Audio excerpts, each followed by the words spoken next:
Әлемде әлеуметтік желінің дәурені дүрілдеп тұр. Онлайн жүйедегі ауқымды аудиторияның назарына талас қызу. Экстремистік діни ұйымдар да түркі бұлаң тәсілмен жақтас жинап, қатарларын көбейтпек. Жұмысқы жоспарларына жетудің бір жолы араб тілі курстары. Құран тілін үйреніп, оны шынайы ықыласпен басқаға үйреткеннің сауабы зор әрине.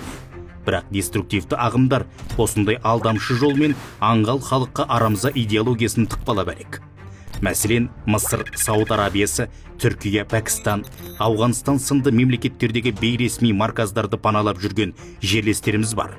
Солар теріс пиғылдарын Құран тілі деген көркем атаумен бүркемелеп алған.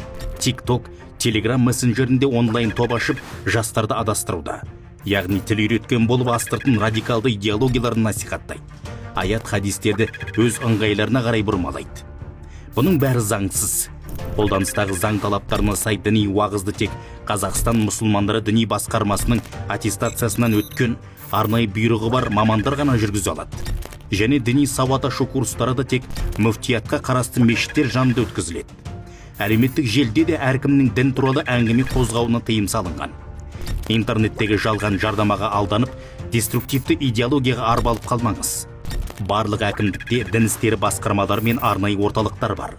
Әрбір жан ақиқат пен алдамыштың ақ қарасын ажыратып, Абай атамыз айтқандай, ақырын жүріп анық басқаны жөн.